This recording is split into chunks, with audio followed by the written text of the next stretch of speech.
What in your mind makes the hairs on the back of your neck stand up? So let me tell everyone what's different about this from what we've seen before. We have seen before where the Justice Department has rallied to the aid to bail out politically connected people.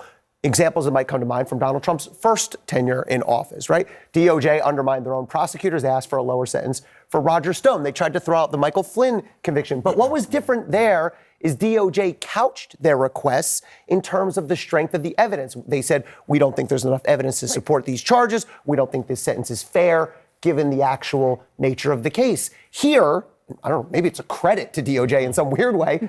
There's no pretense, there's no pretext. They say straight up in their memo, the reason we're doing this is because Eric Adams will support our very important immigration agenda here in New York City. Now, whether one agrees or disagrees with the immigration agenda itself, perfectly fair debate to be had both ways there.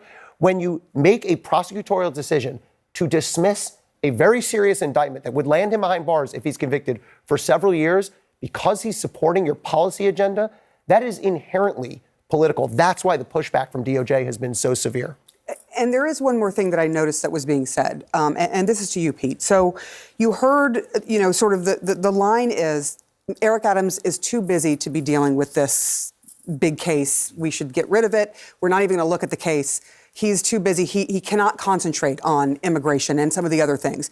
Eric Adams himself had a press conference telling everyone how much work he's been able to do. So which is it here? When you look at this doesn't look good. Well, he's not in a courtroom right now, which would certainly tie his hands if it ever got to that point. But to the extent that the American people care, and for the New Yorkers here, shock, most people don't care about your mayor outside of this city. They don't care about the drama at City Hall. And to the extent that people believe what's being called a quid pro quo, if you talk to Trump supporters, people who voted for what he ran on and are cheering every time he checks something off that to-do list, they're going to shrug their shoulders and say, so what? We have a job to do.